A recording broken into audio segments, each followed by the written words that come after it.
that have been fighting so long and so hard that they don't know what the doing. Do you understand that? Donald Trump गाली दे रहे हैं कैमरे पर। Donald Trump गाली देने लगे। अमेरिका के राष्ट्रपति डोनाल्ड ट्रंप कैमरे पर सबके सामने गाली दे रहे हैं।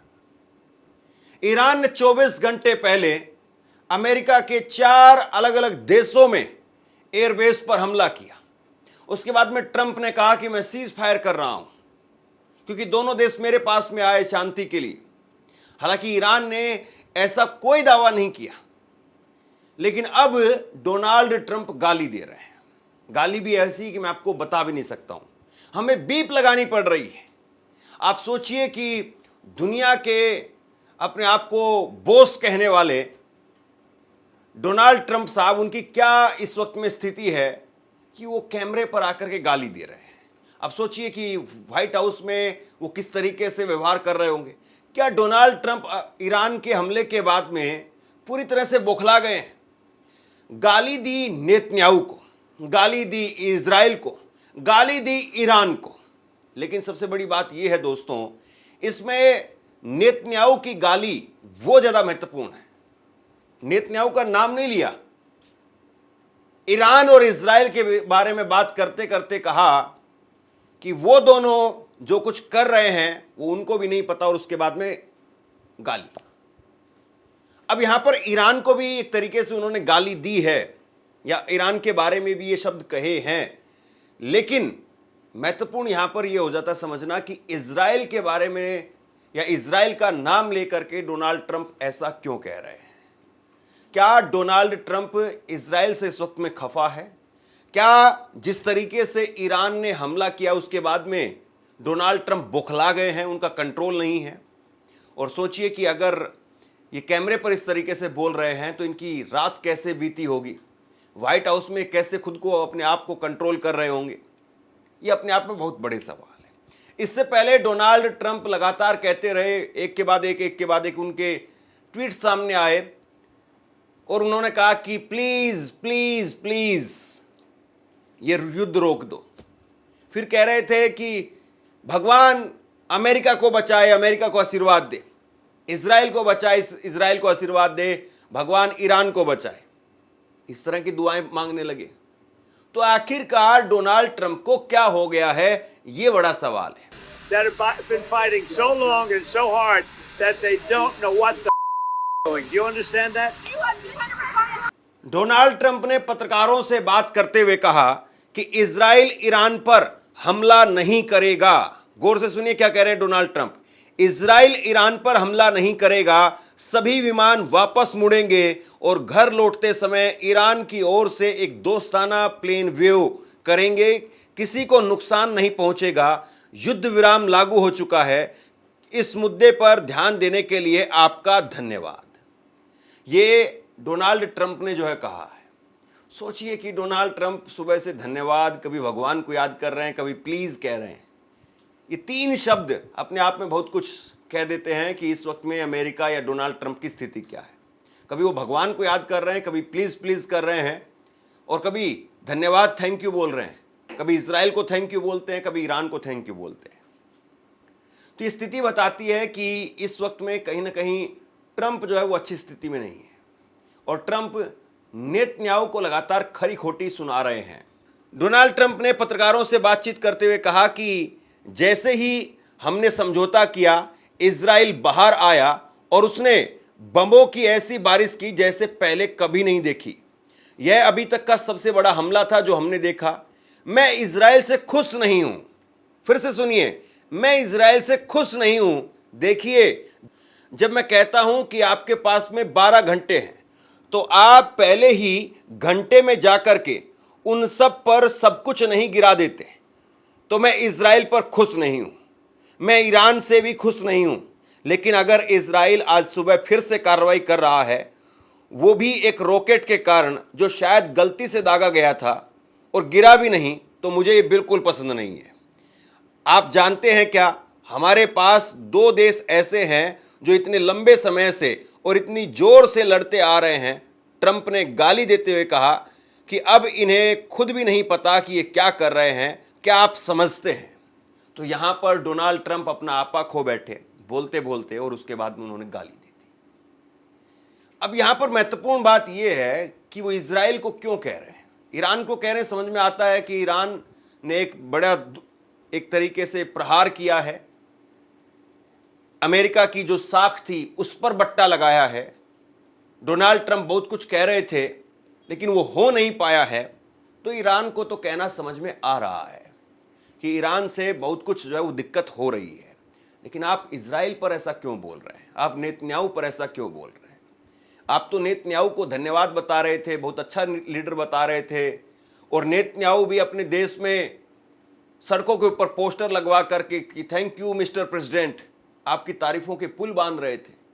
तो क्या हुआ ये 24-48 घंटों के अंदर ही कि सब कुछ बदल गया?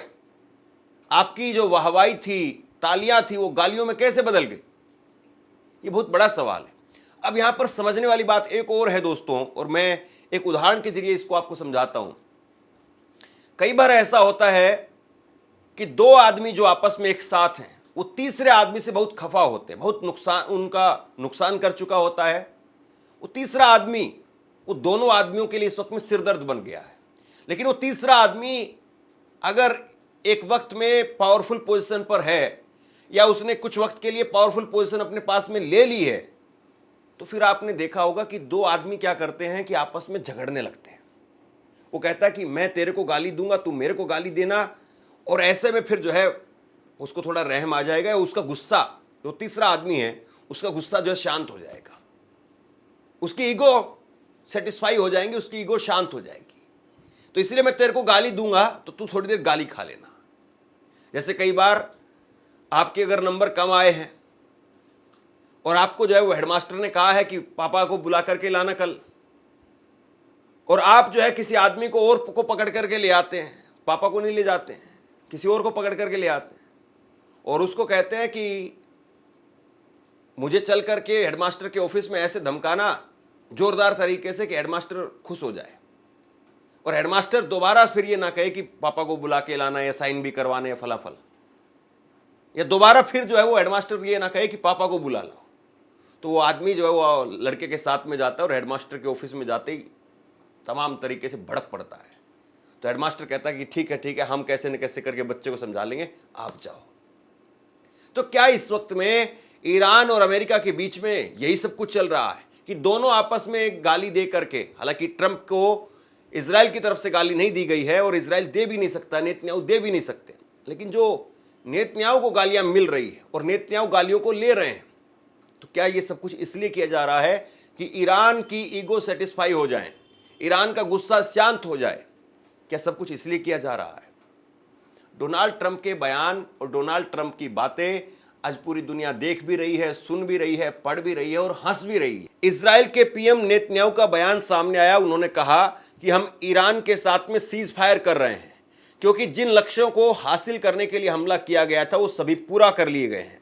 नेतन्याहू ने अपने बयान में ईरान को चेतावनी देते हुए कहा कि इजराइल सीज फायर के किसी भी उल्लंघन का जोरदार जवाब देगा। तो नेतन्याहू से कोई पूछे कि कौन कौन से आपके जो आपने टारगेट सेट किए थे वो पूरे हो गए? आपने कहा था कि खामनेई के खात्मे के साथ में जंग खत्म होगी। खामनेई साहब अभी भी जिंदा है। तो क्या हुआ नेतन्याहू जी? आपका जो मेन एम था, और आप ये कह रहे थे कि हम खुद जाकर के परमाणु हथियारों के ऊपर धमाका करेंगे, लेकिन अभी तक ये नहीं पता चल रहा कि वो 400 किलो यूरेनियम कहाँ है, या वहां पर जहां पर फोर्डो, नतांज, इस्फहान में हमला किया गया अमेरिका की तरफ से, तो वहां पर रेडिएशन लीक क्यों नहीं हो रहा है, रेडिएशन का रिसाव क्यों नहीं हो रहा है? क्या ईरान ने पहले ही अपना सब कुछ तामझाम समेट करके रख दिया था और आप गए तब तक वहां पर भंडारा खत्म हो चुका था, और आप केवल जो है वो वहां पर सिर्फ और सिर्फ छेद करके आ गए वापसी? तो आपका कौन सा एम, कौन सा टारगेट वो पूरा हुआ है, ये तो पूछा जाना चाहिए। या फिर ये है कि ईरान बहुत भारी पड़ गया और किसी न किसी तरीके से अपना पल्ला छुड़ाया गया है। सीज फायर पर ईरान की तरफ से भी बयान आया है, और ईरान के सुप्रीम नेशनल सिक्योरिटी काउंसिल ने एक बयान जारी कर इसकी जानकारी दी। बयान में कहा गया कि ईरान ने दुश्मन को पछताने और हार मानने के लिए मजबूर कर दिया। अब ईरान किसी भी तरीके से कोई रहम इजराइल पर नहीं दिखा रहा है। ईरान ऐसे चुभते हुए तीर, इस वक्त जुबानी तीर छोड़ रहा है कि जो इजराइल को शायद पसंद नहीं आए। लेकिन आप सोचिए कि पसंद ना करने के अलावा उसके पास में और कोई ऑप्शन है क्या? इस वक्त में नेतन्याहू वो एक ऐसे नेता के तौर पर दुनिया में हो गए हैं कि आप अमेरिका के भी एक तरीके से पिट्ठू कहलाने लगे हैं। मतलब सोशल मीडिया में यही कहा जा रहा है कि वो अमेरिका के पिट्ठू से ज़्यादा कुछ नहीं है। उनकी हैसियत अब यही हो गई है कि इजराइल को अमेरिका का एक उनके इशारों पर चलने वाला मुल्क बना दिया आपने। और जो आपकी पूरी आयरन डोम सिस्टम, एयर डिफेंस सिस्टम, ये जो बातें थी वो भी हवाई हो गई, वो भी दुनिया को पता चल गई। तो आपका हासिल क्या है? आपने इस जंग से क्या हासिल किया और क्यों ये जंग की शुरुआत की? ईरान ने तो शुरुआत नहीं की थी, आप ही ने शुरुआत की, तो क्यों शुरुआत की? वहीं ट्रंप की तरफ से कहा गया कि इजराइल बम मत गिराओ, अगर तुम ऐसा करते हो तो बड़ा उल्लंघन होगा, अपने पायलट्स को वापस बुलाओ। अभी ये ट्रंप की तरफ से कहा गया। इजराइल को ट्रंप धमकी दे रहे हैं कि इजराइल बम मत गिराओ, अगर तुमने ऐसा किया तो ये बहुत बड़ा उल्लंघन होगा, अपने पायलट्स को वापस बुलाओ। दरअसल आज सुबह जब सीज फायर का कथित तौर पर ऐलान किया गया डोनाल्ड ट्रंप की तरफ से, तो उसके बावजूद ईरान ने अलग अलग शहरों पर, अलग अलग जगह पर मिसाइलों से हमला किया और उसमें नौ जो है वो इजराइल के नागरिक मारे गए। अभी तक 24 मरे थे, लेकिन आज अकेले आज के हमले में 9 नागरिक और मारे गए, यानी बहुत जोरदार हमला था। और उसके बाद में इजराइल ने भी अपने विमान भेज दिए। इजराइल भी मिसाइल से फिर से हमला करने वाला था, ड्रोन से हमला करने वाला था। और जैसी ये खबर ट्रंप तक पहुंची, ट्रंप ने कहा कि अपने पायलट्स को तुरंत वापसी बुलाओ। तो ये दिन भर आज चलता रहा। इससे पहले ट्रंप ने जब सीज फायर का अपनी तरफ से ऐलान किया था तो उन्होंने कुछ शर्तों के साथ में सीज फायर बताया था।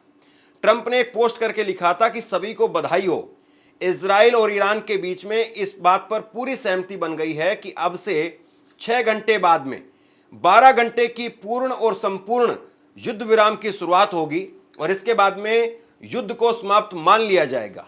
आधिकारिक रूप से ईरान पहले चरण में युद्ध विराम शुरू करेगा और 12वें घंटे में इजराइल भी युद्ध विराम करेगा। 24वें घंटे पर 12 दिन चले इस युद्ध का आधिकारिक तौर पर अंत घोषित किया जाएगा और पूरी दुनिया इसे स्वीकार करेगी। ट्रंप ने कहा कि हम सीज फायर कर रहे हैं, और सीज फायर भी कैसे कि जब रात में उन्होंने ये पोस्ट किया था तो उससे 6 घंटे बाद सीज फायर शुरू होना था। मतलब 6 घंटे तक आप एक दूसरे पर खूब बम डालो। ये कमाल की बात है, किस तरीके का सीज फायर समझ में नहीं आया कि 6 घंटे बाद में सीज फायर होगा तो 6 घंटे तक आप खूब फोड़ लो जितने आपके पास में रखे हुए हैं। जैसे दिवाली पर पटाखे बज रहे होते हैं तो आपके जो है वो बड़े आकर के आपको कहते हैं कि भाई बस अब घड़ी 10:30 हो गए हैं, आधा घंटा और है, 11 बजे तक अपने जो बचे हुए फोड़ लो, फिर उसके बाद में सोना है।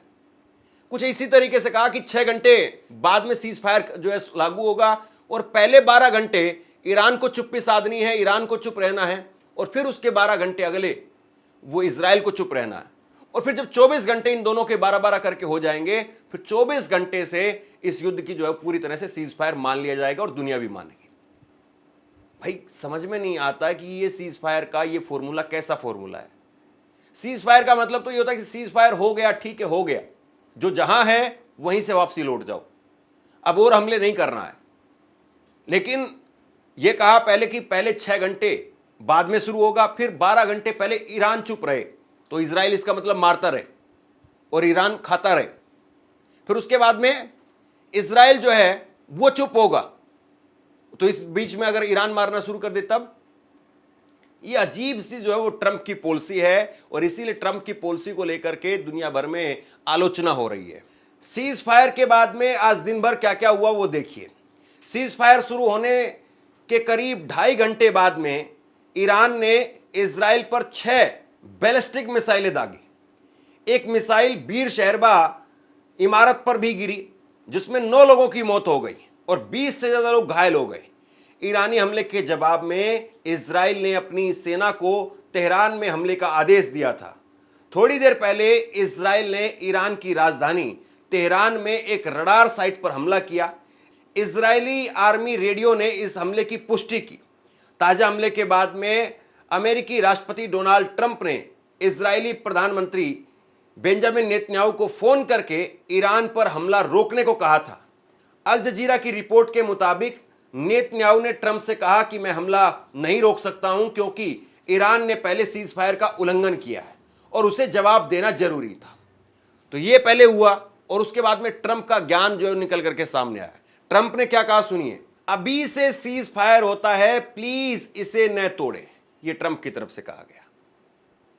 मतलब जब ईरान नहीं माना, इजराइल भी नहीं माना, तब जो है ट्रंप साहब को प्लीज प्लीज करना पड़ा। ये इस वक्त में स्थिति है, अमेरिका की स्थिति है, अमेरिका के राष्ट्रपति की स्थिति है।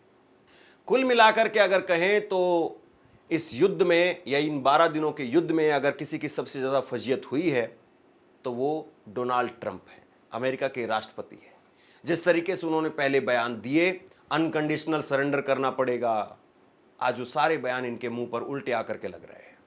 बहरहाल अब देखना यह है कि क्या वाकई धीरे धीरे ही सही लेकिन इस जंग का सीज फायर वाकई होता है या अभी भी इसमें पिक्चर बाकी है। शेयर कीजिए इस खबर को, लोगों तक पहुंचाइए और आप क्या सोचते हैं नीचे कमेंट बॉक्स में लिख करके जरूर बताइए। धन्यवाद।